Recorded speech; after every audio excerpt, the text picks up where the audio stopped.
Marlene Hutchinson, and welcome to Tips for Guitar Playing Success. As many of you know, I've been sharing my guitar playing tips every Thursday for more than 8 years. It's been my way to hopefully help you stay motivated, be inspired, and continue expanding your guitar playing journey. If you're interested in more learning resources like my Thursday Tips blog, my DVDs, books, virtual learning, and more, go to my website, marlenesmusic.com. And for anyone who's listening and feels like you're missing out on all the fun, you can easily join our wonderful world of guitar with my Learn to Play Guitar in a Day program, which you can also find at marlenesmusic.com. Hi, everyone, and welcome to my Guitar Friends interview. Today, I'm talking with Tim Godwin. Hey, Tim, how you doing? I'm doing great, thanks. How are you doing? I'm doing well. I'm so happy to have you on my show. Thank you so much for taking the time to be here today. Tim is the Director of Artist Relations at Taylor Guitars. Before joining Taylor Guitars, he was the Artist Relations Manager for Line 6. He has had the opportunity to work and develop relationships and partnerships with world-class artists such as Linda Perry, Zac Brown, Jason Mraz, The Edge of U2, James Taylor, Lenny Kravitz, Finneas O'Connell, and Dave Mustaine of Megadeath.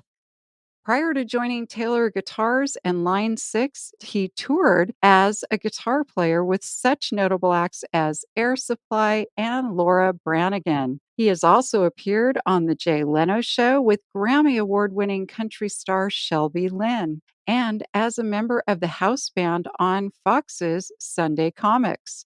He co-founded the band Farmer with music producer Marshall Altman.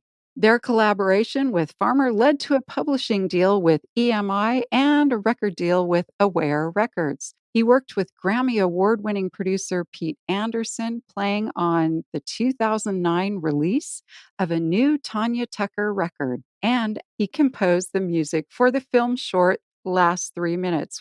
Wow, Tim, you're unbelievable. Well, man, I need to hire you as my press agent here. Thank you. Yes, I'd be happy to sing your praises. Well, let's go ahead and get started, Tim. I have a couple of questions I wanted to ask you. First, let's start with your learning to play guitar journey. When did you start playing guitar? I started around 9 years old. Did you start like with private lessons, group lessons? I mean, how did you get started? Well, first I was inspired to play by my uncle, AC, Angus Godwin, we would call him AC. He was a folk singer back then in the 60s and in the 70s, and he toured, and whenever we'd come into town, he would stay at our house, and he'd always put on a little concert for us kids, in the living room, and we'd just sit there and watch him play these songs on his guitar, and I was like, God, I want to do that. So that was kind of my first introduction into wanting to play guitar, and then started with a local teacher, in the neighborhood that taught folk music. And from there went like, I want to start, started listening to more, rock and blues and things like that. So I kind of branched out from there and would seek out other teachers to learn from. Okay, so from very young, you were listening to your uncle play and then you wanted to play. That's awesome. Do you remember what your first guitar was? Well, it had to have been a Montgomery Ward's guitar because my Pop, we called him Pop, my grandfather bought me my first guitar, and he worked in the hardware department at Montgomery Ward. So I think everything was Montgomery Ward's back Okay. then. So I'm pretty sure it was a Montgomery Ward's guitar, but that was my first. I got it for Christmas. Perfect Christmas gift. Yep. So you started kind of young. Sometimes when people start at a younger age, the concept of practicing or having to practice is, not so much fun. How did you feel about practicing when you were first learning? Well, at first, because I wanted to, because I wanted to learn, and I would practice, and it was just kind of a place, for me to go. It was a kind of I didn't mind it so much, but there was a period where I stopped playing, and got into bought a motorcycle, dirt bike, and got into dirt biking for a couple of years. And then when I got into junior high, end of junior high, middle school, oh, maybe even first year of high school, some friends of mine that I'd gone to school with kept playing guitar, and they played at a talent show, and they were so good. I was kind of mad at myself for not continuing to play. So I sold my motorcycle and I put a down payment on a guitar, a Nice. nice my first real nice guitar, which was a Guild Nice. F48 that I put on layaway, and that kind of really kickstarted my guitar journey from there. So you are quite the performer, or have been quite the performer. How did you get started in a performing career? Well, I guess I just, part of it was like, well, I got to go out and do gigs and make money. When I was 20, I moved to Los Angeles and went to GIT, which is Okay. now called MI. And then so I was living in LA, just surrounded by great musicians, and just knew that I wanted to play in a band. And so I would, I love the energy of playing in a band, playing in front of people. I love the recording process too. I love the whole all of it, really. So just performing is just another part of is the extension of the guitar. I didn't want to sit in my room and just play. I wanted to get out there, and it's fun to play with other musicians. I love playing in a Right. band with other players, that just where you feed off of each other. Right. Right. Mhm. So sharing your music and playing with others. Well, how did people find you? So you're out in LA. I mean, you're not certainly probably weren't the only guitarist. No, far from it. It was, I auditions, you would go in back then they had a local paper for gigs. They had the music. I'd go down to the musicians union, and there was a guy down there that would let you know about gigs. There was a thing called Musicians Contact Service back then that you signed up for, and it would post auditions for all kinds of bands, from bands going on the road to club bands to and I just for a while I just made a habit of just going to every audition possible, because that was a skill that I needed to learn, the audition Sure. part. I would do many, and I would just fall flat on my face. I doubt that. No, no, trust me. There were many embarrassing sit-ins and things that I just went, and then I would just kinda on the way home, go, "Okay, what did I do? How can I get better, and Okay. what do I need to work on?" And then Yep. I'd go back at it again, and it was many, many failings.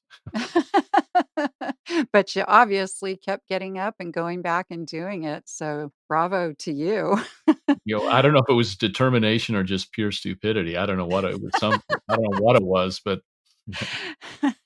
Well, you obviously did something right because you played in some pretty big bands and big names like Air Supply, and by the way, for my listening audience, I've included in the show notes a link of a video from Air Supply, and obviously Tim is playing in it. It's the song One More Chance, and Tim has a featured guitar solo about two-thirds of the way through, so you'll have to take a look at that. And Tim, I do have to say that jacket you were wearing was pretty awesome.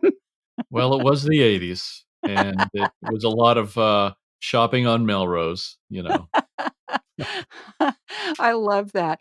Well, so you played on Jay Leno, you've toured with bands. I think something really important or would be something interesting for, my listeners to know about is, what is playing in front of a large audience like? What does it feel like? Oh, it's exciting. I mean, the first time I stepped on a stage, and you see all these faces out there, and I think what's exciting is that they're there to see you, and there's this energy that goes back and forth between the being on stage and the audience. Right. And then the ability to, like, when you're stepping out front and you can hear you're hearing the sound of your guitar going through these massive PA systems is, thrilling to go like, wow, just my amp on stage is getting blasted out through all this. Yeah. So it was just the feel on stage, the energy between all the players. And, what was interesting was like when and it's kind of hard to explain, but when the band was like, because you definitely have nights that were like not great. Okay. Maybe to the audience that they sounded fine, but you would have these moments.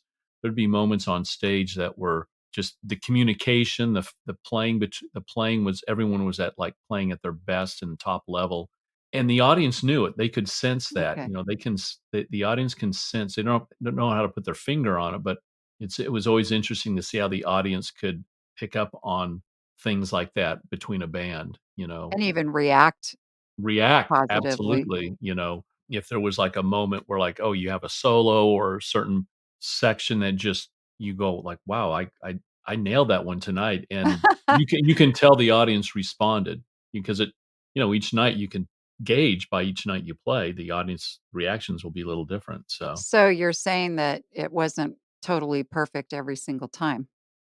no, it was Did you well ever you get nervous when you were gonna go on stage in front of people?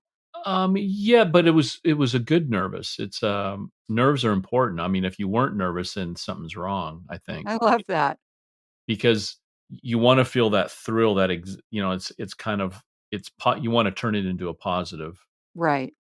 thing, Well, it's not to be, like, scared of it, because it can be scary, but it's sure. that anticipation, and then that's what elevates, I think, you as a player is that extra adrenaline that pushes you and kinda heightens your senses to make sure you're doing the best you can. Do you have any advice for someone who maybe does have some performance anxiety?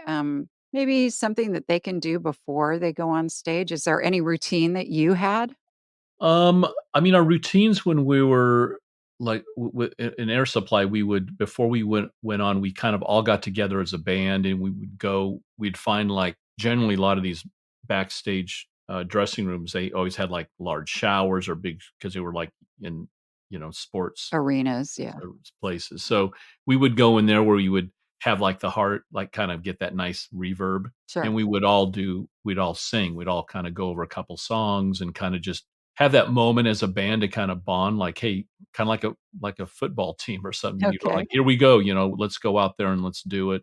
And that was always a good way to kind of get you set in the right frame of mind and calm your nerves a little bit. But I can't really speak to if someone has true anxiety about going, performing. But I would say that I think if you really love music and music is soothing and helps you, that it's just getting past that first step. I think once Okay. you step out there and once you start playing, you get into your music, that will calm you Kinda get down. into your zone. Yeah, find your Yeah. zone, and then because I mean, even gigs today, I'll get out and I'll still get a little that little nerve thing, and then once you start playing, you kinda ease into it. Right. So true. So you toured a lot in the '80s. What was touring like? What did you like about touring? What did I like about touring? It was the adventure of going to new places Okay. and visiting different cities and countries, and, there's 2 types of people that go on the road. The ones that they tour and they stay in their hotel room all day and until sound check and till they go to the show, and then Okay. there was a handful of us. I'd say most of the band were pretty. I started playing tennis on the road, being active, wanna be healthy, Okay. and do things like that. So I would my friend Robin Swenson, he was a keyboard player. He and I would be the first ones to like, okay, let's go, and also Ralph Cooper, the drummer too. We would like, let's discover the town. Let's go like, hey, where do the Okay. locals go for breakfast? Is there a local museum? Is there because you go like, I don't know if I'll be back in this town again and have this Okay. opportunity. So That's so cool that you did that, and you got to see a lot that way. What would you say was your least favorite part about touring? the least part was probably around that 3rd week on the road is when it was like the first week, there's an excitement.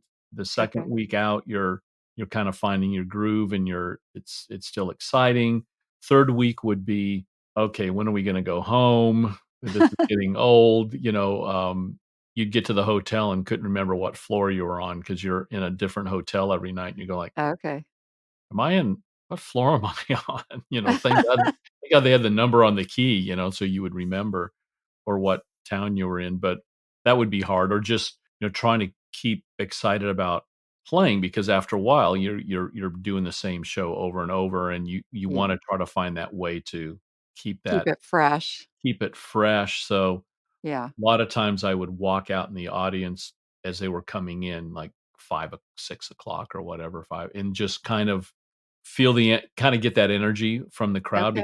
because you would look around and you go like, man, all these people got a babysitter, they went out to dinner, they put this date on their calendar to come out for tonight, and I can't let them down. I have to. So if they're doing that, I have to put on a good show. That is so great that you did that and really took their perspective of what experience are they here for, and Mhm. that oh my gosh, that's so amazing. I've never heard anyone say that before, so wow. Well, okay, you toured for quite a while, but then you made a transition into the music industry and now you're the director of artist and entertainment relations at Taylor Guitars. How did you make that how or why did you make the transition from touring and performing musician to working in the instrument industry?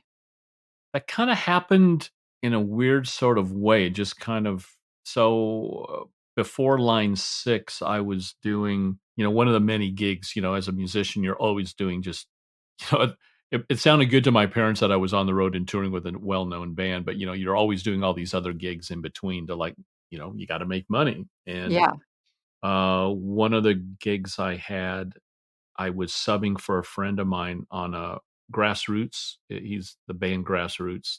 They were sure. like a '70s band. Yep. And so I would fill in for him on weekends. So they would be fly dates. So I'd fly out Friday, do a show Saturday, and fly back Saturday, Sunday for a Okay. couple summers. And they were really fun. It was a fun group of guys, and it was in fun music. And you'd play with all these oldies acts that were it was really fun.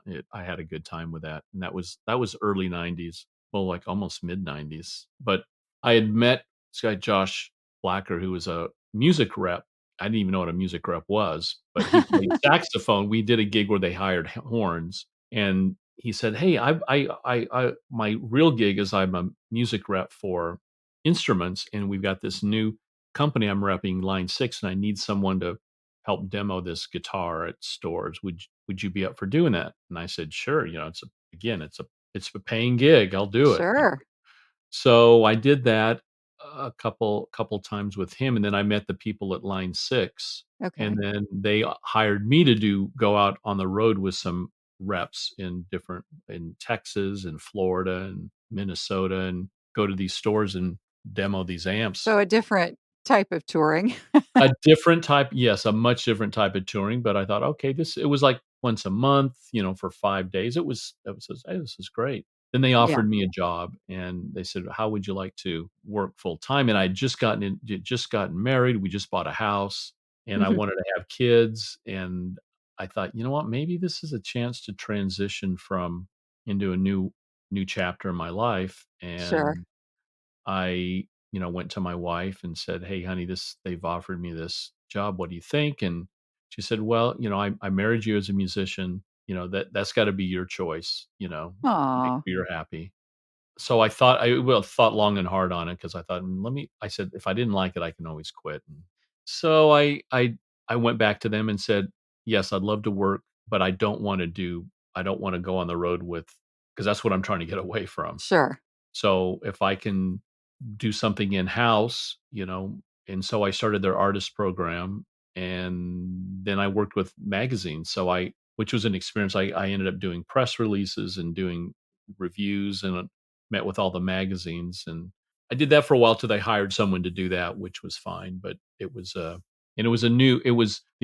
good thing was it was a brand new company, so I was able to kind of learn as I went along. Oh, yeah, that's nice. And I had great mentors there. A friend of mine, Jack Sani, his story was kind of similar. He was on the road with Dire Straits for years, and then shifted over to Okay, the MI industry, and was at Seymour Duncan. Then he ended up being director of marketing for Guitar Center, and he was my boss early on, and he really helped me kind of guide me through nice. the MI world. Yeah. So how did you end up at Taylor Guitars?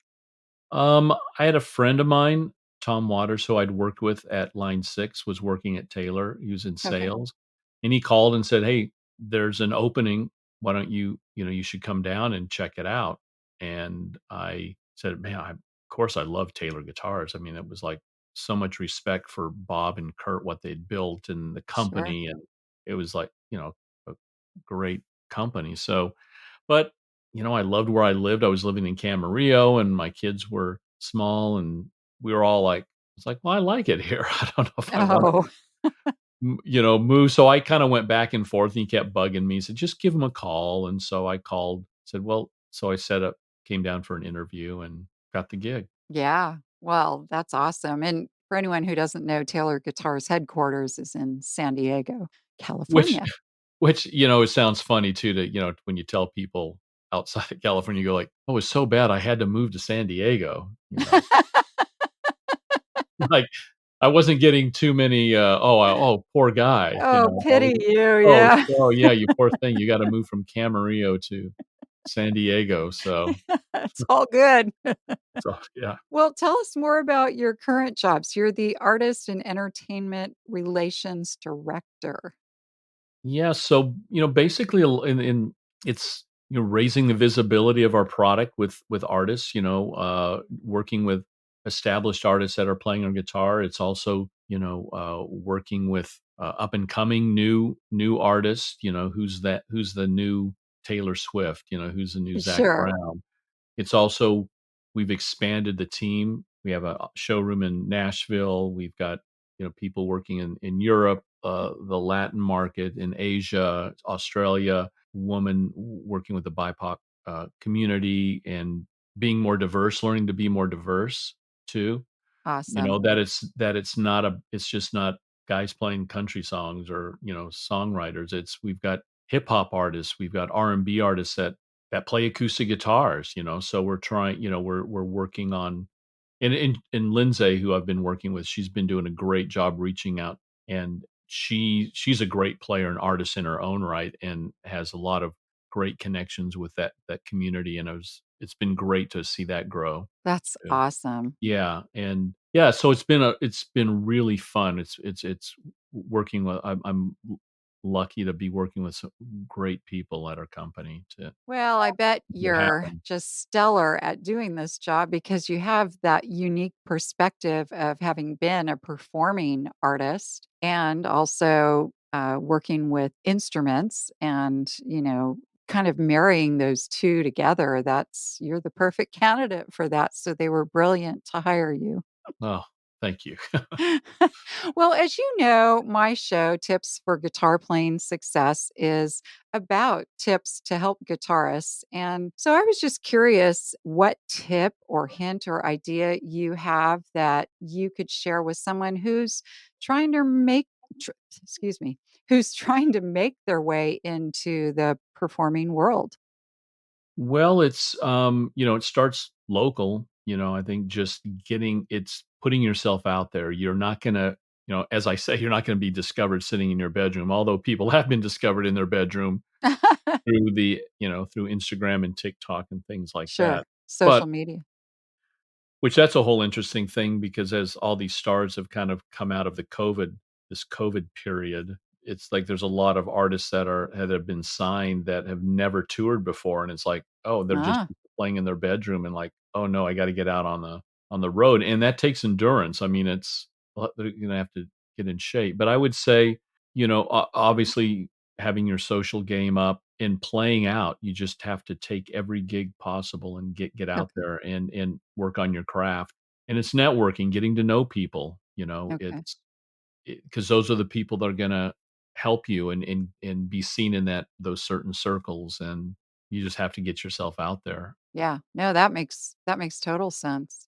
No one's gonna you can't sit by the phone and wait for it to ring. Yeah, it's probably what, 1 in a trillion that maybe that happens Yeah. to, Yeah, if at all. it's just down to, just like anything, it's just you gotta work at it. It's work. So Yeah, so anyone that's trying to make their way in the performing world, like you said, getting out there, getting on social media, don't be afraid.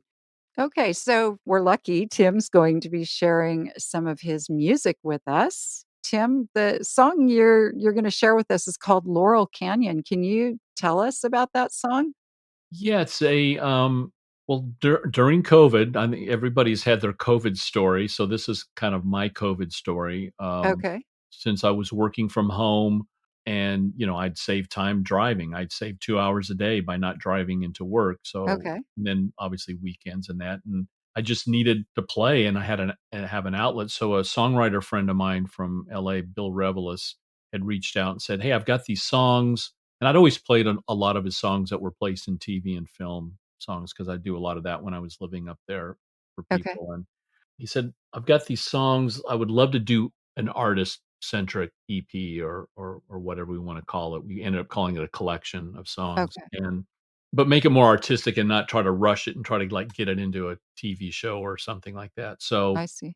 so we took our time. I mean, we took over a year to kinda because I did tracks at home. I recorded guitars at home. Then we would get together a couple times. He would drive down here and we'd go to a studio and do vocals. And I Okay, worked with a really good friend of mine, Brian Schubel, who is like an ace engineer. I mean, he's worked from, John Mayer to Sheryl Crow to Zac Brown to Elton John. He moved okay. down here several years ago and we reconnected, and we'd always wanted to work together. So it was kind of this perfect storm of people. So Nice. he engineered and mixed, and then I would send tracks out to people, a couple in Nashville, some people up in LA, some in other places, just to play on these tracks, to build these tracks. And we did a nice collection of 6 songs. And this was one of them, Laurel Canyon. Really proud of. We had great people playing. Fritz Lewack, who's plays with Jackson Brown, played drums, and Nice. Kevin McCormick, who's with Crosby, Stills and Nash right now, but he's played with Jackson Brown and Melissa Etheridge and tons of people, and Phil Parlapiano, who's played with John Prine and Wow.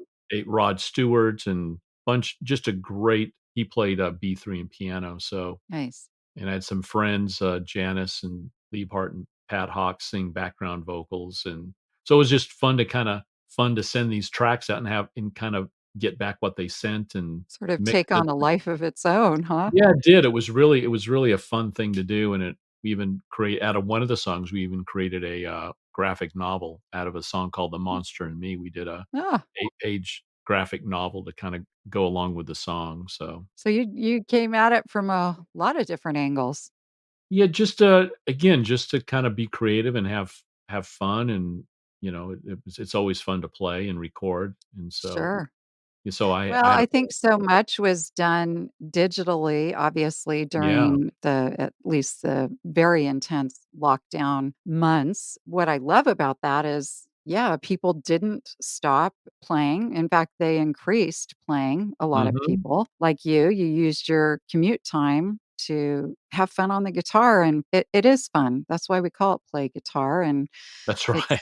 it's fun to play and it's fun to, share music, and it's good for your health too. It is. Oh, it's very, very good for that. Yes, it's So definitely. we all need good health, so everyone play Yes, we do. guitar.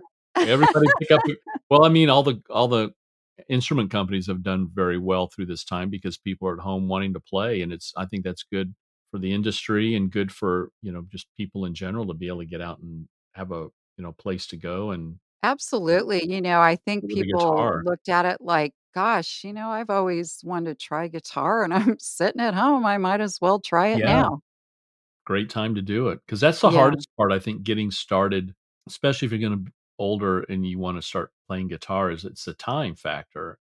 absolutely. Because when I I hear that a started lot in my workshops and I clinics, bet. I wanna play, but I just don't have time. Well, that's how my learn to play guitar in a day started. I had people say, "I wanna learn, but I just don't have time to do it." And That ultimately, yeah, we were had this built-in time now, so it makes sense that yeah. a lot more people got involved. Mhm. Yeah, absolutely. Well, thank you, Tim, again for your time and your knowledge and your stories. And it's just been really fabulous having you share your life, your time, your knowledge, your information with everyone. So thank you very much. Well, thanks for having me, Marlene. You're welcome. And Tim's going to take it away with the song Laurel Canyon. Around this frightening world, searching for a curious pearl. I have everything I need. All I want